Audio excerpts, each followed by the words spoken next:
AI is going to like actually be like a supplement to education and sort of be like a teacher's best friend. Remote corners of India where quality education was not accessible earlier, which we are changing.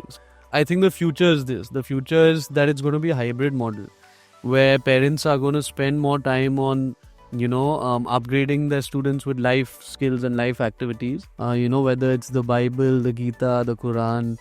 We take stories from all of these and then we sort of, redefine it in terms of morals from all these stories. We tied up with IIT Madras for this school, where the actual faculty of IIT Madras are curating different courses, entrance exams, test prep for all of our students.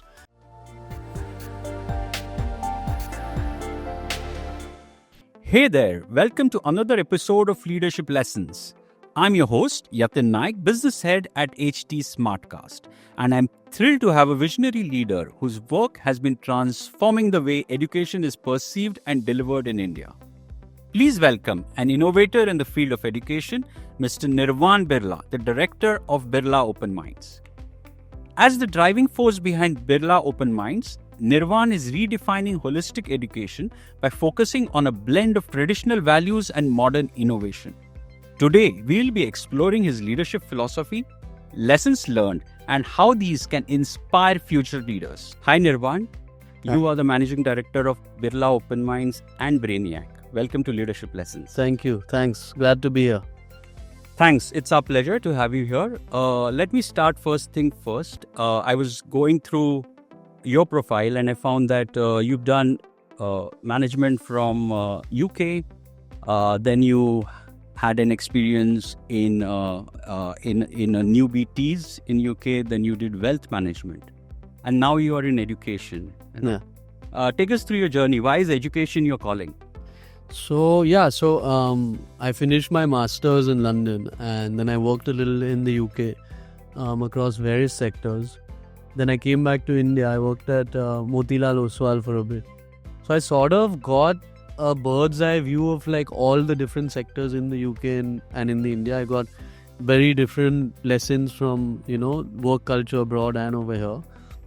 And for me, I think education was always something that appealed to me because the idea of gaining knowledge and sharing that knowledge with other people is probably the most impactful thing you can do. Right. And more so in a place like India, which has the highest youth population in the world. And anyways, my family, since generations and pre-independence has been closely linked with the growth and development of this country. So I thought that, education was the best way to sort of follow in those footsteps.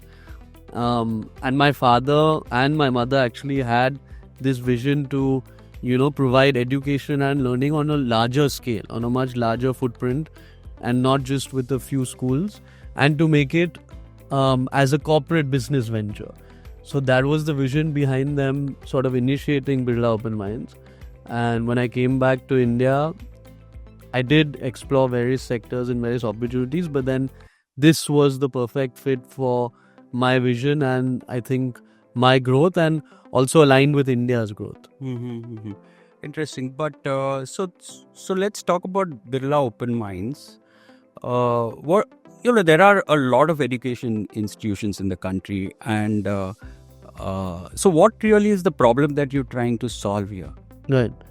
So with Birla Open Minds, I think what we're trying to solve is to make education accessible to everyone. We have over 200 franchise schools all over India now, looking at expanding abroad as well.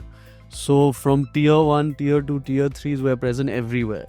So, there are remote corners of India where quality education was not accessible earlier, which we are changing. So that is one of our main, missions as Birla Open Minds.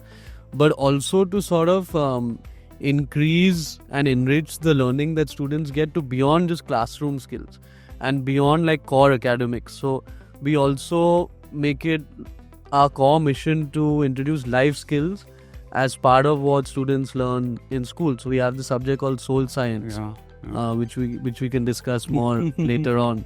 but it sort of like teaches students life skills like stress management, like moral sciences, leadership, motivation. So it teaches them a lot of life skills. We also have subjects like financial literacy, coding, communication skills, which sort of, teaches students skills that they'll need outside of the classroom and when they graduate from school as well.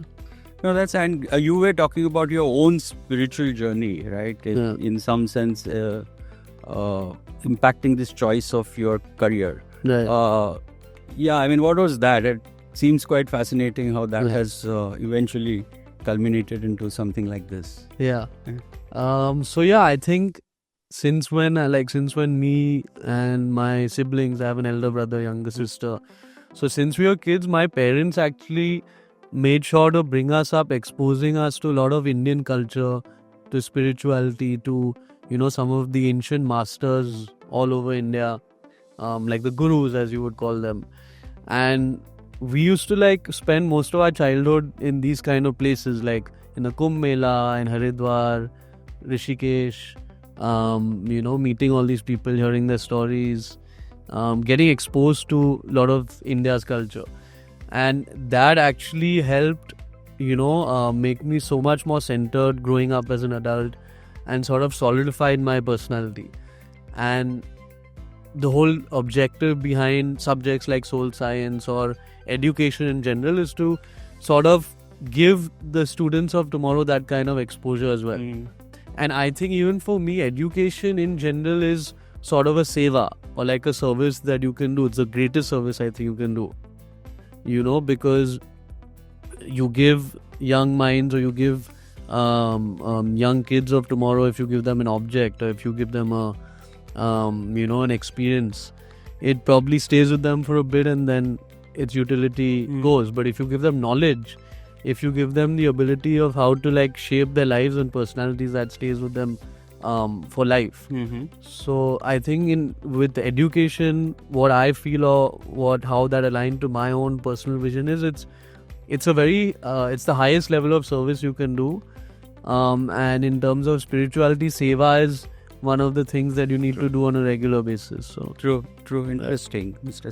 So talk to us more about this soul science. I mean, it's kind of intriguing. I mean, would you say it's this kind of holistic learning is something that Birla Open Minds kind of specializes in, or is something which is differentiator for you? Yeah, I definitely think soul science and comprehensive life skills learning is something that makes us really stand apart. Right. So in soul science, actually what we do is we take inspiration from stories of various different scriptures. Right. Whether it's the Bible, the Gita, the Quran. We take stories from all of these and then we sort of, redefine it in terms of morals from all these stories. So one story will teach you something about anger management. One story will teach you something about honesty, integrity. Another will teach you something even about stress management, or something about family values. So all of these stories, we've remolded them into like chapters in soul science, and these are combined with various activities, exercises at the end of every chapter, where the student has to reflect on what he's learned, and he has to do various activities, group projects based on these lessons. Then there are also projects which we do. So we have in soul science we have like term end assessments, and then we have a final exam. And in the term and assessments, the students undergo various projects, such as one project, it's called Each One Teach One. So where we tie up with orphanages near the schools, and the students have to visit these orphanages and teach the kids over there one skill. So they pick one skill and they teach it to each student, and then they're actually graded on this and marked on this. There's another project where they visit old age homes in the vicinity of the school, and they actually help the old age people, the elders over there, for a day, go through their day together. So it sort of gives them an idea about what being a part of society really is, about again how to respect your elders, about what it is to be grounded, what it is to like be a responsible citizen. Yeah, so I think that's something we really believe in, and what makes us stand apart as an educational group. You also have a tie-up with IIT Madras, right? How does that fit in the picture? Right. So we've tied up for IIT Madras with Gopi Birla Memorial School, Okay. which is one of the schools under our group, which is company owned and operated. Okay. It was named after my great grandmother, and it's in existence for over 80 years. So yes, we tied up with IIT Madras for this school, where the actual faculty of IIT Madras are curating different courses, entrance exams, test prep for all of our students from the 9th grade onwards, who are interested in following that stream and who are interested in, entering the prestigious IIT colleges. So that's a tie-up we've fixed with Gopi Birla School, and we're actually going to roll out across all our schools all over India. Okay. And I think that'll give a lot of value to all of our schools, because we're actually thinking of their life path beyond the school also. So it sort of links the education to their career. You mentioned that you're almost 200 schools across India, right? And this is primarily a franchise model. And in India, generally, what we've seen is the K-12, especially the K-12 education, works on this franchise model. Having been in this field and having seen it firsthand, do you think this is the right model for India? Does it work? What are the pitfalls of this kind of a, standardized McDonald's kind of an approach to education? Right.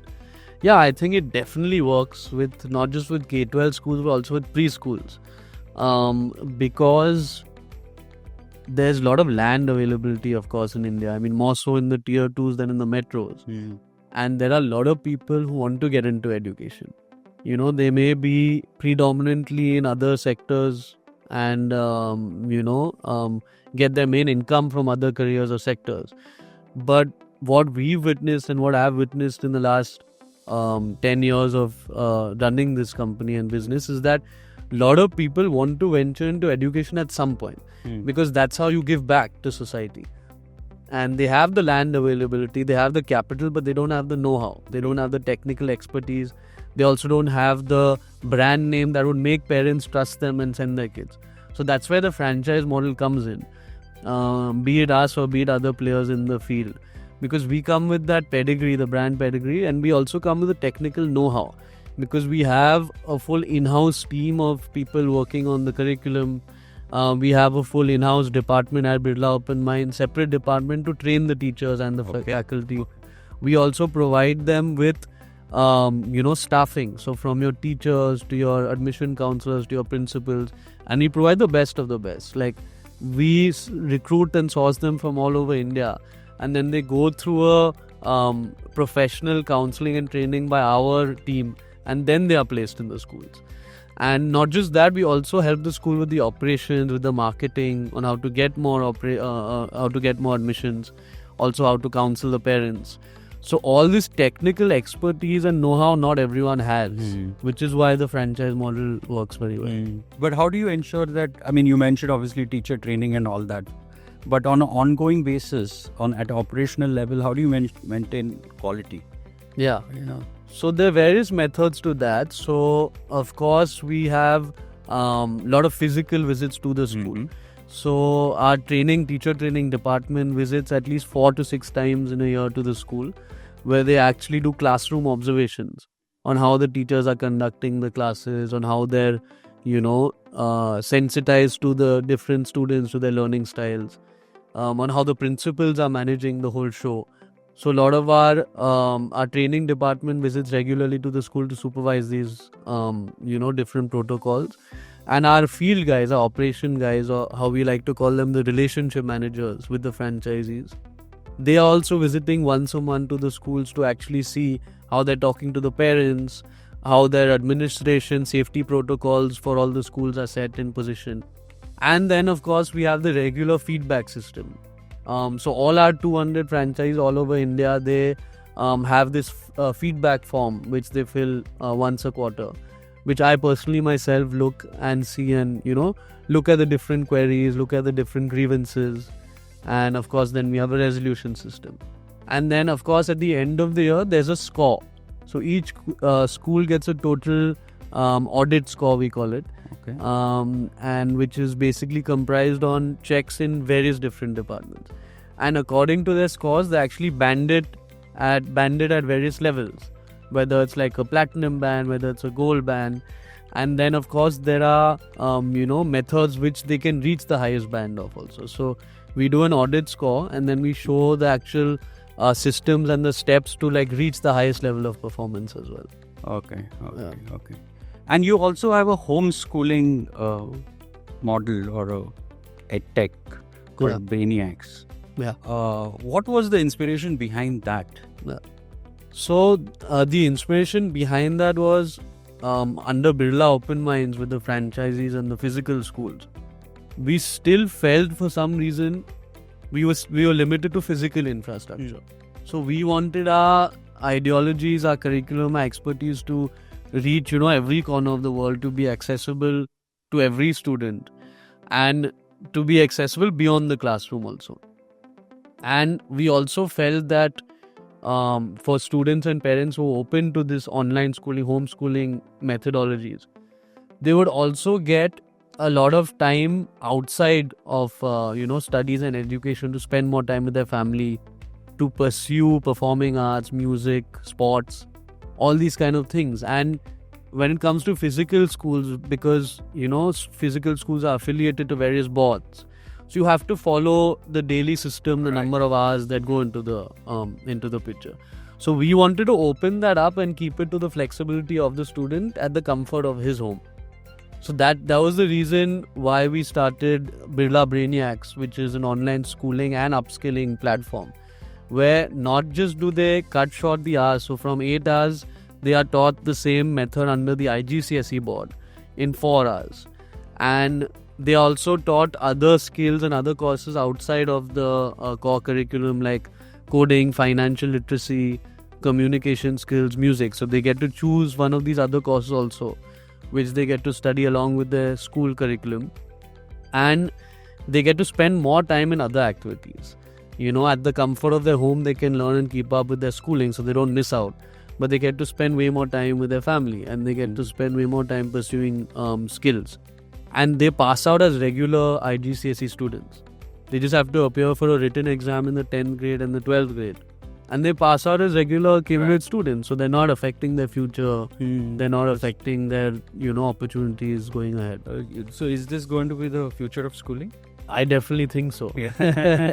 In India, it's just started gaining acceptance, but abroad, it's like a big thing already. Yeah. We have students abroad. I mean, if you actually kind of juxtapose this against, say, work from home or remote working or digital nomadic culture that is setting in, isn't this how maybe students will be also, kids be taught? So how has the traction been in India? How many students do you have? So we have around 6,000 learners across the globe. Right. Out of that, 60% are from India itself. Right. So, after the lockdown, of course, there are a lot of edtech companies that mushroomed after the lockdown. But, we came up before the lockdown. We are definitely here to stay. And our retention numbers speak for itself. Like we have 65 to 70% retention every year. So the students who come on board are really enjoying the experience. And basically, even in India, even though it was, parents are more accustomed to traditional schooling and they are more set to send their students to traditional schools.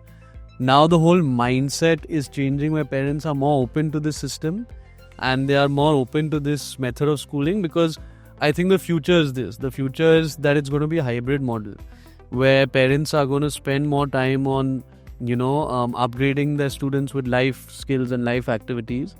And they're going to want to, travel with their kids. They're going to want to spend more family time.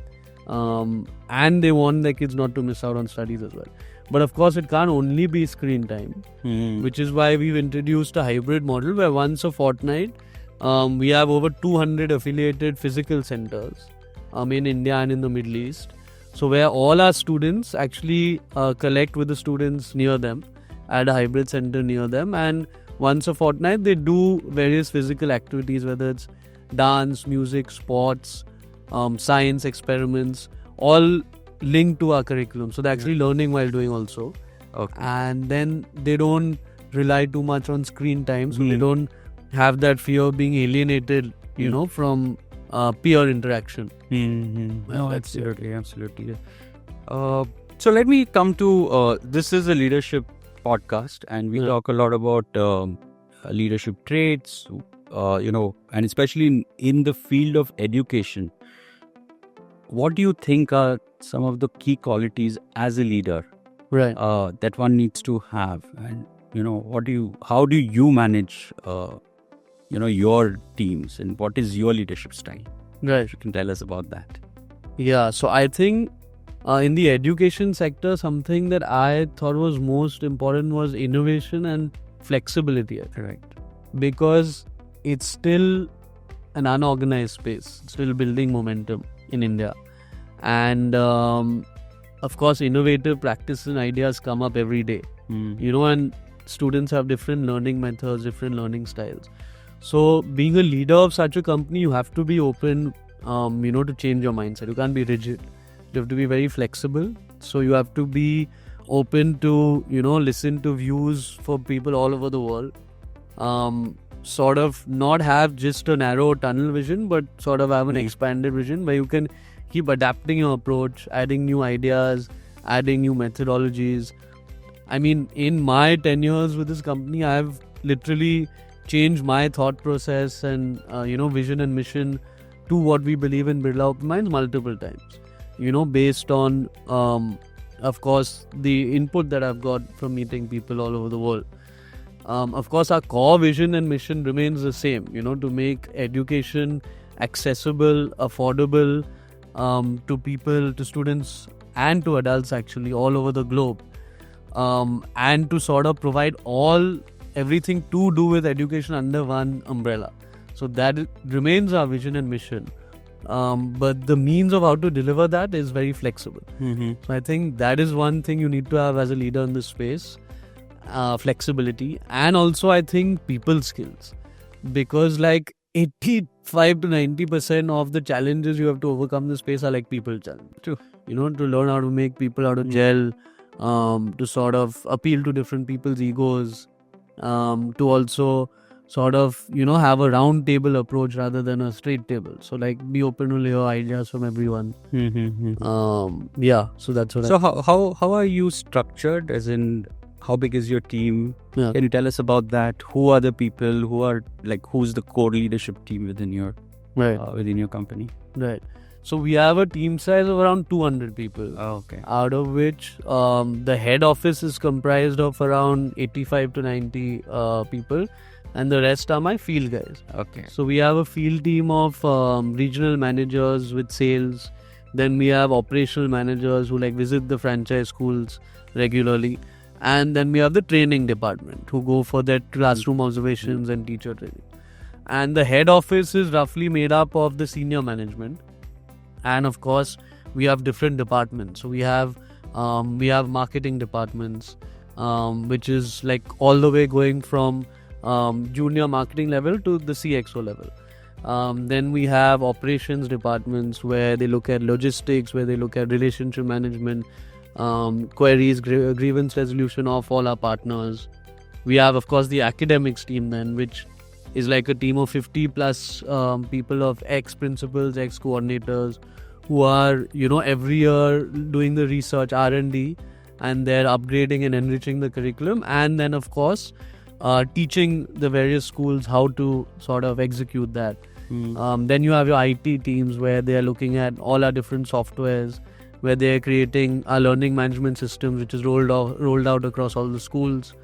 And then, of course, last but not the least, we have our HR department, which is responsible for the staffing and recruitment across the head office and the schools as well.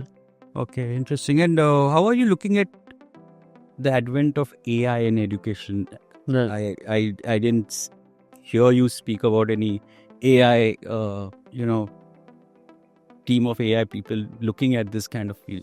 So Right. is this something that you think is going to be important going forward? Is it going to impact schooling?